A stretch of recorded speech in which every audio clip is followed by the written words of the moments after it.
Hi ಸ್ನೇಹಿತರೆ, VNR 6G class ಸ್ವಾಗತ. ಏನಪ್ಪ ಅಂದರೆ ಭಾಳ ದಿವಸದಿಂದ ಗೌರ್ಮೆಂಟ್ ಜನರಲ್ ಬಗ್ಗೆ ಟಾಪಿಕ್ ಮಾಡೋಕೆ ಸ್ನೇಹಿತರೆ. ಗೌರ್ಮೆಂಟ್ ಜನರಲ್ ಬಗ್ಗೆ ಟಾಪಿಕ್ ಇದೆ, ಅದರಲ್ಲಿ ಎಲ್ಲ ಕವರ್ ಆಗುತ್ತೆ. ಏನಪ್ಪ ಅಂದ್ರೆ 4 ದಿವಸ ಕ್ಲಾಸ್ ಮಾಡೋಕ್ಕಾಗಿಲ್ಲ, ಸಾರಿ, ಸ್ವಲ್ಪ ಕೆಲಸ ಇತ್ತು, ಅದಕ್ಕೆ ಸ್ಟಾರ್ಟ್ ಮಾಡೋಣ ಸ್ನೇಹಿತರೆ. ಈ ಗೌರ್ಮೆಂಟ್ ಜನರಲ್ ಸುಮಾರು 110 ಪೇಜ್ ಇದೆ.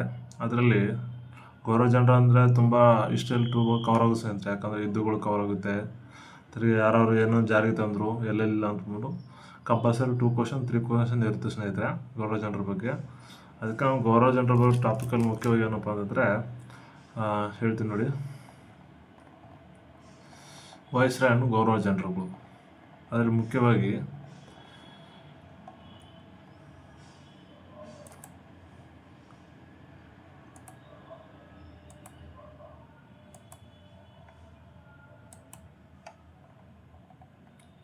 ನೋಡಿ, ಗೌರ್ನರ್ ಜನರಲ್ ಅಂಡ್ ವೈಸ್ರಾಯ್ ಬಂದ್ಬಿಟ್ಟು ಇವರು 1772ರಿಂದ 1857ರವರೆಗೆ ಏನಪ್ಪ ಅಂತಂದರೆ ಇವರು 84 ವರ್ಷಗಳು. ಎಷ್ಟಪ್ಪ ಅಂದರೆ 84 ವರ್ಷಗಳು 17 ದಿನ, 84 ವರ್ಷಗಳು 17 ಜನ ಗೌರ್ನರ್ ಜನರಲ್ಗಳು ಆಳ್ವಿಕೆ ಮಾಡ್ತಾರೆ. ಅದರಲ್ಲಿ 1857, 1951, 1857, 1950ರವರೆಗೂ ಏನಪ್ಪ ಅಂತಂದರೆ ಇವ್ರ ಕಾಲ ಇರುತ್ತೆ. ಏನಪ್ಪ ಅಂದರೆ ವೈಸ್ರಾಯ್ ಕಾಲ 93 ವರ್ಷಗಳ ಕಾಲ. 93, 21 ವೈಸ್ರಾಯ್ಗಳು.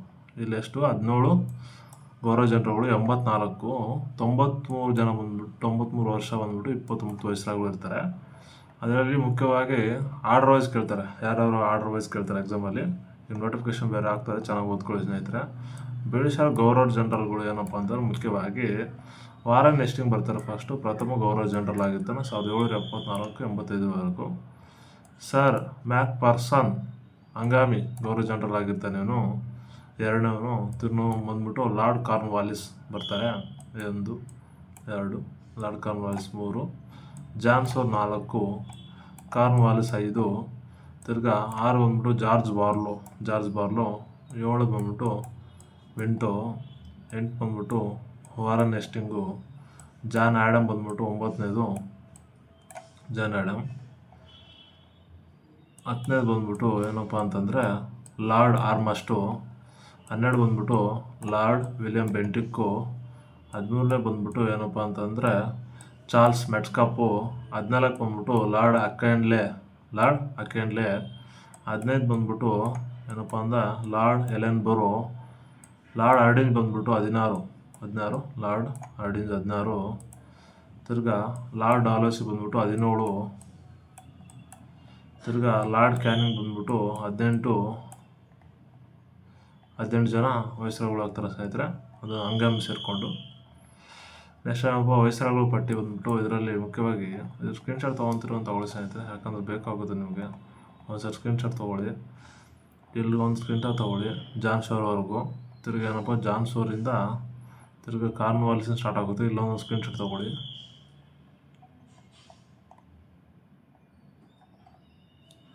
9 ಆಮೇಲೆ 10 ಆಗಬೇಕಿದು. 10 ಇಲ್ಲೊಂದು ಸ್ಕ್ರೀನ್ಶಾಟ್ ತೊಗೊಳ್ಳಿ.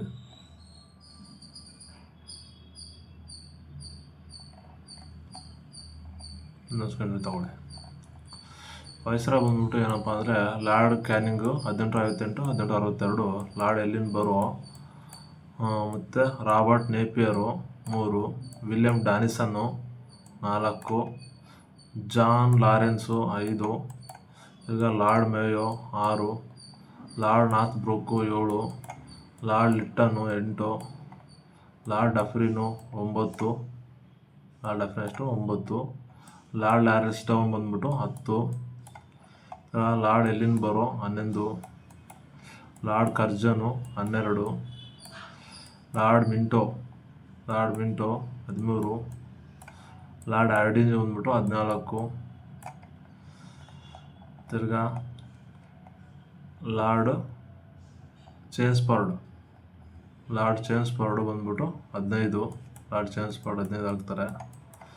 ಲಾರ್ಡ್ ರೀಡಿಂಗ್ 16, ಲಾರ್ಡ್ ಲಿಟನ್ ಬಂದ್ಬಿಟ್ಟು 17, Lord Reading 18, Lord Wellington 19, Lord George Stanley ಬಂದ್ಬಿಟ್ಟು ಏನಪ್ಪ ಅಂದರೆ 20 ಆಗುತ್ತೆ. Lord Linlithgow 21, Lord Wavell 22, Lord Mountbatten 23, Rajagopalachari 24. ಇಷ್ಟು ಜನ ವಯಸ್ಸುಗಳಿರ್ತಾರೆ. ಭಾರತ ಪ್ರಥಮ ಗೌರ್ನರ್ ಜನರಲ್ ಆಗಿರ್ತಾರೆ ರಾಜಗೋಪಾಲಾಚಾರಿ. ಮುಖ್ಯವಾಗಿ ನೋಡ್ಬಿಟ್ಟು ಲಾರ್ಡ್ ವಾರನ್ ಹೆಸ್ಟಿಂಗ್ ಬಗ್ಗೆ ನೋಡೋಣ. ಯಾಕಂತಂದರೆ ವೆರಿ ವೆರಿ ಇಂಪಾರ್ಟೆಂಟ್ ಆಗಿರುತ್ತೆ ಲಾರ್ಡ್ ವಾರನ್ ಹೆಸ್ಟಿಂಗು.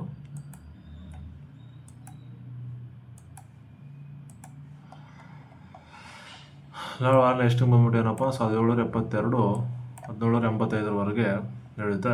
ಬಂಗಾಳದ ಮೊದಲ ಗವರ್ನರ್ ಜನರಲ್ ಅಂತ ಕರೀತಾರೆ ಲಾರ್ಡ್ ವಾರನ್ ಹೆಸ್ಟಿಂಗ್ನ. ಇವನು ಬ್ರಿಟಿಷ್ ಸಂಸತ್ತಿನಿಂದ ರೆಗ್ಯುಲೇಟಿಂಗ್ ಆ್ಯಕ್ಟ್ ಜಾರಿಯಾಗುತ್ತೆ. ಇಲ್ಲಿ ತಿರುಗಿ ಏನಪ್ಪ ಅಂತಂದರೆ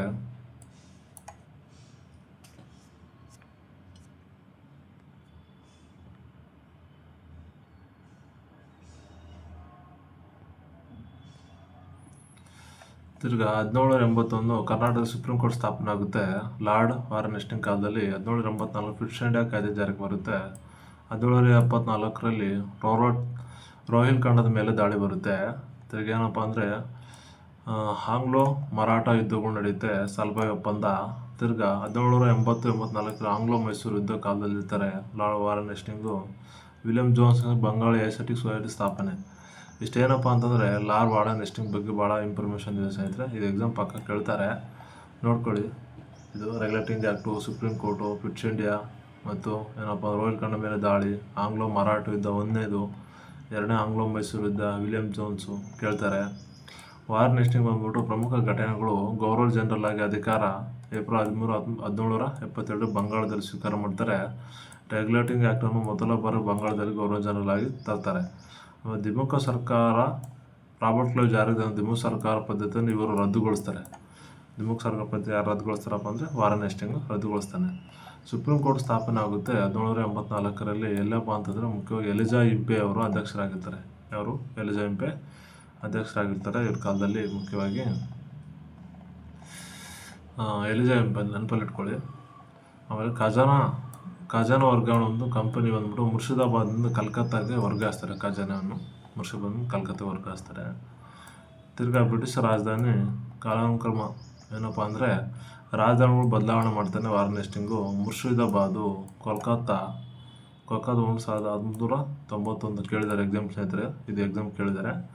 ದೆಹಲಿ ಡಿಸೆಂಬರ್ 1811 ಕೋಲ್ಕತ್ತಾದಿಂದ ದೆಹಲಿಗೆ ಬದಲಾಯಿಸ್ತಾರೆ. ಎಲ್ಲಪ್ಪ ಅಂದರೆ ಕೋಲ್ಕತ್ತಾದಿಂದ ದೆಹಲಿಗೆ ಬದಲಾಯಿಸ್ತಾರೆ. ಇದು ಎಕ್ಸಾಮ್ ಕೇಳಿದ್ದಾರೆ. ತಿರ್ಗಾ ಇದನ್ನು ಎಕ್ಸಾಮ್ ಕೇಳಿದ್ದಾರೆ. ನೆಕ್ಸ್ಟ್ ಏನಪ್ಪ ಅಂತಂದರೆ ವಾರನ್ ಹೆಸ್ಟಿಂಗ್ ಅವರು 1773-85 ಪ್ರಮುಖವಾಗಿ ರೋಹಿಲ್ಖಂಡದ ಮೇಲೆ ದಾಳಿ ಮಾಡ್ತಾರೆ. ಮುಖ್ಯವಾಗಿ ಎಲ್ಲಪ್ಪ ಅಂದರೆ ರೋಹಿಲ್ಖಂಡದ ಮೇಲೆ ದಾಳಿ ಮಾಡ್ತಾರೆ. ಅಫ್ಘಾನರನ್ನು ಸೋಲಿಸ್ತಾರೆ. ಅಲ್ಲಿನ ರೋಹಿಲ್ಖಂಡದಲ್ಲಿ ಅವಧ್ನ ನವಾಬನಿಗೆ ಬೆಂಬಲ ನೀಡಿ ಅಲ್ಲಿನ ಅಫ್ಘಾನರನ್ನು ಸೋಲಿಸ್ತಾನೆ. ಯಾರು ರೋಹಿಲ್ಖಂಡದ ನಾಯಕ ಹಫೀಜ್ ಅಹ್ಮದ್ ಖಾನ್ ಅಲ್ಲಿರ್ತಾನೆ, ಅವನು ಸೋಲಿಸ್ತಾನೆ. 1ನೇ ಆಂಗ್ಲೋ ಮರಾಠ ಯುದ್ಧ. 1ನೇ ಆಂಗ್ಲೋ ಮರಾಠ ಸಲ್ಬಾಯ್ ಒಪ್ಪಂದ ಮೇಲೆ ನಡೆಯುತ್ತೆ. ಕಂಪನಿ ಮರಾಠರು ಮತ್ತು ಈಸ್ಟ್ ಇಂಡಿಯಾ ಕಂಪನಿ ನಡುವೆ. ತಿರ್ಗಾ 2ನೇ ಆಂಗ್ಲೋ ಮೈಸೂರು ಯುದ್ಧ ಬಂದ್ಬಿಟ್ಟು ಹೈದರಾಲಿ ಮತ್ತು ಟಿಪ್ಪು ಸುಲ್ತಾನ್ ಇಬ್ಬರು ಬ್ರಿಟಿಷರ ಯುದ್ಧ ಮಾಡ್ತಿರ್ತಾರೆ. ಆ ಟೈಮಲ್ಲಿ ಮಂಗಳೂರು ಒಪ್ಪಂದ ಸಮಯದಲ್ಲಿ ವಾರನ್ ಹೆಸ್ಟಿಂಗ್ ಇರ್ತಾರೆ ಸ್ನೇಹಿತರೆ. ಕೊನೆಗೊಂಡಿತು ಇವ್ರ ಕಾಲದಲ್ಲಿ. ಮುಖ್ಯ ನ್ಯಾಯಾಂಗ ಕೊಲೆ ನಂದಕುಮಾರ್ ಪ್ರಕರಣ ಬಂದ್ಬಿಟ್ಟು ಏನಪ್ಪ, ಜಮೀನ್ದಾರರು ನಂದಕುಮಾರ್ ಬಂದ್ಬಿಟ್ಟೆ ಸಂಬಂಧಿಸಿದಂತೆ ನಂದಕುಮಾರ್ ಅವರಿಗೆ ಸುಳ್ಳು ಆರೋಪದ ಮೇಲೆ ಗಲ್ಲು ಶಿಕ್ಷೆ ವಿಧಿಸಲಾಗುತ್ತೆ. ನ್ಯಾಯಾಂಗ ಕೊಲೆ ಎಂದು ಕರೀತಾರೆ ಇದನ್ನ. ಏನಪ್ಪ ಅಂದರೆ ಇದು ಕೇಳಿದರೆ ಎಕ್ಸಾಮ್ಗೆ, ಭ್ರಷ್ಟಾಚಾರ ವಿರುದ್ಧ ನ್ಯಾಯಾಂಗ ಕೊಲೆ. ಬಂಗಾಳ ಜಮೀನ್ದಾರ್ ನಂದಕುಮಾರ್ ಅವ್ರಿಗೆ ಸುಳ್ಳು ಆರೋಪ ಮಾಡ್ತಾರೆ, ಇವರು ದುಡ್ಡು ತಿಂದಿದ್ದಾರೆ ಹಂಗೆ ಹೆಂಗೆ ಅಂದ್ಬಿಟ್ಟು ಅವ್ರ ಮೇಲೆ ನ್ಯಾಯಾಂಗ ಕೊಲೆ ಆಗುತ್ತೆ ಸ್ನೇಹಿತರೆ. ತಿರ್ಗಾ ಏಷ್ಯಾಟಿಕ್ ಸೊಸೈಟಿ ಬೆಂಗಾಲ್ ಸ್ಥಾಪನೆ ಮಾಡ್ತಾರೆ ಇವ್ರ ಕಾಲದಲ್ಲಿ. ವಿಲಿಯಂ ಜೋನ್ಸ್ ಕಲ್ಕತ್ತಾದಲ್ಲಿ ಇವರು ಏನಪ್ಪ ಅಂದ್ರೆ ಅಧ್ಯಕ್ಷರಾಗಿರ್ತಾರೆ. ನ್ಯಾಯಾಂಗ ಸುಧಾರಣೆ ವೆರಿ ವೆರಿ ಇಂಪಾರ್ಟೆಂಟ್ ಆಗಿರುತ್ತೆ ಇವ್ರ ಕಾಲದಲ್ಲಿ. ರಾಬರ್ಟ್ ಕ್ಲೈವ್ ನೆಕ್ಸ್ಟ್ ಅಂದರೆ ರಾಬರ್ಟ್ ಕ್ಲೈವ್ ಬಗ್ಗೆ ನೋಡೋಣ. ಯಾಕಂತಂದರೆ ವೆರಿ ವೆರಿ ಇಂಪಾರ್ಟೆಂಟ್ ಆಗಿ ರಾಬರ್ಟ್ ಕ್ಲೈವ್ದು.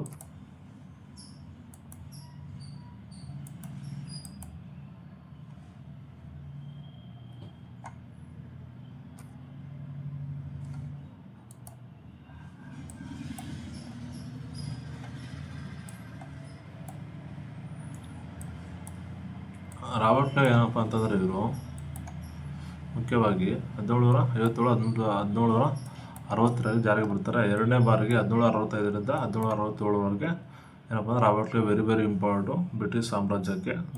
ದ್ವಿಸರ್ಕಾರ ಆಡಳಿತ ಪದ್ಧತಿ ಜಾರಿಗೆ ತರ್ತಾನೆ 1765. ಇಲ್ಲಿ ದ್ವಿಸರ್ಕಾರ ಆಡಳಿತ ಪದ್ಧತಿ ಇದರಲ್ಲಿ ಏನಪ್ಪ ಅಂದರೆ ದಿವಾನಿ ಹಕ್ಕನ್ನು ಹೊಂದಿದ್ದಾರೆ. ಕಂಪನಿ ಅಧಿಕಾರ ದಿವಾನಿ ಹಕ್ಕು ಹೊಂದಿರುವಂಥ ಏನಪ್ಪ ಅಂದರೆ ಆಡಳಿತ ಜಾರಿಗೆ ತರ್ತಾರೆ ಈಸ್ಟ್ ಇಂಡಿಯಾ ಕಂಪನಿಯಲ್ಲಿ. ಬಂಗಾಳ ಗವರ್ನರ್ ಜನರಲ್ ಬಂದ್ಬಿಟ್ಟು ಬಂಗಾಳ ಪ್ರೆಸಿಡೆನ್ಸಿ ಮೊದಲ ಗವರ್ನರ್ ಜನರಲ್ ಆಗಿರ್ತಾರೆ. ಏನಪ್ಪ ಅಂದರೆ ಪ್ಲಾಸ್ಟಿಕ್ ಅದನ್ನ 1757ರಲ್ಲಿ ಇವರು ಬ್ರಿಟಿಷ್ ಸಾಮ್ರಾಜ್ಯ ಅಡಿಪಾಯ ಆಗ್ತಾರೆ ಸ್ನೇಹಿತರೆ. ಏನಂದರೆ ಬ್ರಿಟಿಷ್ ಸಾಮ್ರಾಜ್ಯ ಅಡಿಪಾಯ ಆಗ್ತಾರೆ. ವೆರಿ ವೆರಿ ಇಂಪಾರ್ಟೆಂಟ್ ಸ್ನೇಹಿತರೆ. ತಿರುಗಿ ಏನಪ್ಪ ಅಂದರೆ ಅಲಹಾಬಾದ್ ಒಪ್ಪಂದ 1765ರಲ್ಲಿ ಮೊಘಲರ ಚಕ್ರವರ್ತಿ ಶಾ ಆಲಂ ಮೊಘಲ್ ಚಕ್ರವರ್ತಿ ಏನಪ್ಪ ಅಂದರೆ ಶಾ ಆಲಂ ಕಾಲದಲ್ಲಿ ಇವರು ಅಲಹಾಬಾದ್ನಲ್ಲಿ ಒಪ್ಪಂದ ಮಾಡ್ಕೊತಾರೆ ದಿವಾನಿ ಹಕ್ಕು. ಬಂಗಾಳ ಬಿಹಾರ ವರಿಸ ಏನಪ್ಪ ಅಂದರೆ ದಿವಾನಿ ಹಕ್ಕು ಮಾಡಲಾಗ್ತದೆ ಪ್ರಥಮ ಬಾರಿಗೆ. ನಂದಕುಮಾರ್ ಪ್ರಕರಣದಲ್ಲಿ ಮುಖ್ಯವಾಗಿ ಸಂಬಂಧಿಸಿದಂತೆ ಮಹಾರಾಜ ನಂದಕುಮಾರ್ ಅವರು ಹಿಂದೆ ರಾಬರ್ಟ್ ಕ್ಲೈವ್ ಅವರ ಆಪ್ತರಾಗಿರ್ತಾರೆ. ಕಂಪನಿ ಏಜೆಂಟ್ ಆಗಿ ಕಂದಾಯ ಸಂಗ್ರಹಿಸಲು ನೆರವಾಗಿರ್ತಾರೆ. ಅಂದರೆ ಕಂಪನಿ ಏನಪ್ಪ ಅಂದರೆ ಕಂದಾಯ ಸಂಗ್ರಹ ಮಾಡಬೇಕಾದ್ರೆ ನಂದಕುಮಾರ್ ಸಹಾಯ ಮಾಡ್ತಾ ಇರ್ತಾರೆ.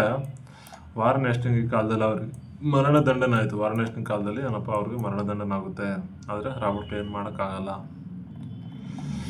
ಪೊಲೀಸ್ ಸುಧಾರಣೆ ಬಂದ್ಬಿಟ್ಟು ಏನಪ್ಪ ಜಿಲ್ಲಾ ಪೊಲೀಸ್ ವ್ಯವಸ್ಥೆ ಆಧುನೀಕರಣಗೊಳಿಸಲು ದರೋಗಾ ನೇತೃತ್ವದ ಪೊಲೀಸ್ ಠಾಣೆಗಳು ನೇಮಕ ಮಾಡ್ತಾರೆ. ಯಾರಪ್ಪ ಅಂದರೆ ರಾಬರ್ಟ್ ಕ್ಲೈವ್ ದರೋಗಾ ನೇತೃತ್ವದ ಪೊಲೀಸ್ ಠಾಣೆ. ಮತ್ತು ಸಂಸ್ಕೃತ ಕಾಲೇಜು ಮುಖ್ಯವಾಗಿ ಜೋನಾಥನ್ ಡಂಕನ್ ಸಹಾಯದಿಂದ ಬನಾರಸ್ನಲ್ಲಿ ಏನಪ್ಪ ಅಂದರೆ ಕಾಲೇಜ್ ಸ್ಥಾಪನೆ ಮಾಡ್ತಾರೆ. ಎರಡನೇ ಅವಧಿಗೆ ನಿಧಾನವಾಗಿ ಮುಖ್ಯವಾಗಿ ಏನಪ್ಪ ಅಂತಂದರೆ ಗಾಜಿಪುರ ಉತ್ತರ ಪ್ರದೇಶ ಗಾಜಿಪುರದಲ್ಲಿ ನಿಧನ ಆಗ್ತಾರೆ. ಉತ್ತರ ಪ್ರದೇಶದಲ್ಲಿ ಗಾಜಿಪುರದಲ್ಲಿ ನಿಧನ ಆಗ್ತಾರೆ. ಯಾರಪ್ಪ ಅಂದ್ರೆ ರಾಬರ್ಟ್ ಕ್ಲೈವ್.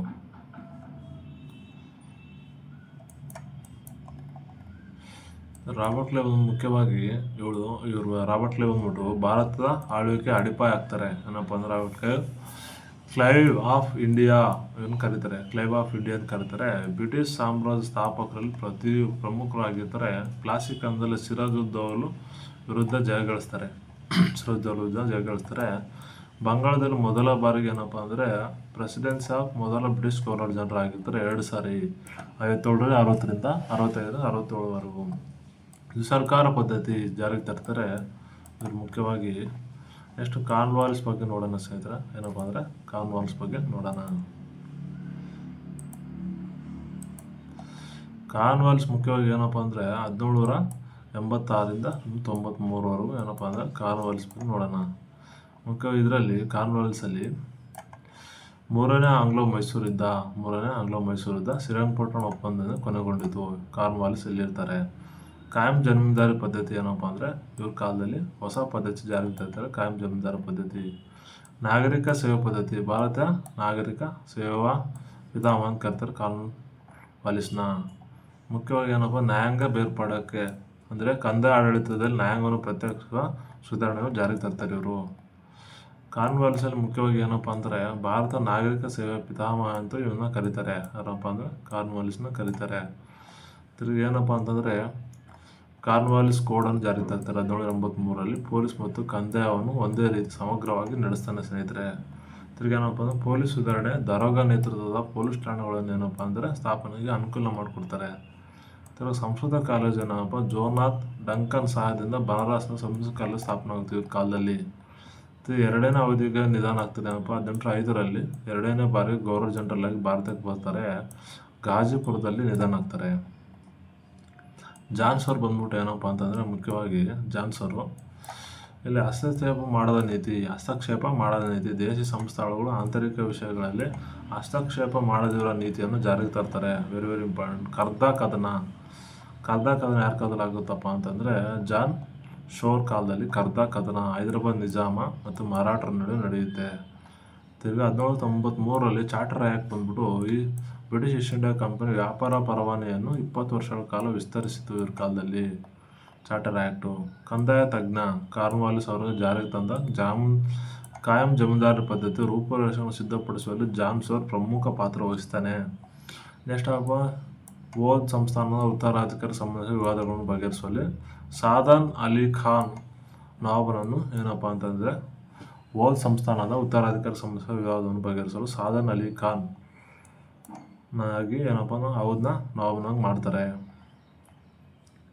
ನೆಕ್ಸ್ಟ್ ವೆಲ್ಲೆಸ್ಲಿ ಬಂದ್ಬಿಟ್ಟು ಏನಪ್ಪ ಅಂತಂದರೆ ಈ ವೆಲ್ಲೆಸ್ಲಿ ಮುಖ್ಯವಾಗಿ 1798-1805ರಲ್ಲಿ ಬಂಗಾಳದ ಹುಲಿ ಎಂದು ಏನಪ್ಪ ಅಂದರೆ ಇವನ್ನ ಕರೀತಾರೆ. ಸಹಾಯಕ ಸೈನ್ಯ ಪದ್ಧತಿ ಜಾರಿಗೆ ತರುತ್ತಾರೆ ವೆಲ್ಲೆಸ್ಲಿ. ಅತ್ಯಂತ ಇಂಪಾರ್ಟೆಂಟ್ ಏನಪ್ಪ, ಭಾರತೀಯ ರಾಜರು ಬ್ರಿಟಿಷ್ ರಾಜ ಸೈನ್ಯವನ್ನು ಇಟ್ಟುಕೊಂಡು ಅವರಿಗೆ ಬೇಕಾದ ವೆಚ್ಚವನ್ನು ಭರಿಸಬೇಕು ಅಂತ ಹೇಳ್ತಾರೆ. ಇದರಲ್ಲಿ ಮುಖ್ಯವಾಗಿ ಮೊದಲು ಹೈದರಾಬಾದ್ ನಿಜಾಮ ಏನಪ್ಪ ಅಂದರೆ ಇವನೇನಪ್ಪ ಸಾಕ್ ಸೈನ್ಯಪದ ಒಳಪಡ್ತಾನೆ. 1798 ಎಕ್ಸಾಮ್ ಕೇಳಿದ್ದಾರೆ ಸ್ನೇಹಿತರೆ, ವೆರಿ ವೆರಿ ಇಂಪಾರ್ಟೆಂಟು. 4ನೇ ಆಂಗ್ಲೋ ಮೈಸೂರು ಯುದ್ಧ ಏನಪ್ಪ ಅಂದರೆ ಬ್ರಿಟಿಷ್ ಟಿಪ್ಪು ಸುಲ್ತಾನನ್ನು ಸೋಲಿಸಲಾಯಿತು. 4ನೇ ಆಂಗ್ಲೋ ಮೈಸೂರು ಕಾಲದಲ್ಲಿ ಏನಪ್ಪ ಅಂದರೆ ವೆಲೆಸ್ಲಿ ಇರ್ತಾರೆ, ಶ್ರೀರಂಗಪಟ್ಟಣ ವೀರಮರಣ ಅಪ್ತಾರೆ. ಯಾರಪ್ಪ ಅಂದರೆ ಟಿಪ್ಪು ಸುಲ್ತಾನ್. ಯುದ್ಧ ನಂತರ ಮೈಸೂರನ್ನು ಉಳಿದ ಭಾಗಗಳು ಒಡೆಯರ್ ಸಂಸ್ಥಾನ ನೀಡಲಾಯಿತು. 2ನೇ ಆಂಗ್ಲೋ ಮರಾಠ ಯುದ್ಧದಲ್ಲಿ ವೆಲೆಸ್ಲಿ ಇರ್ತಾನೆ ಸ್ನೇಹಿತರೆ.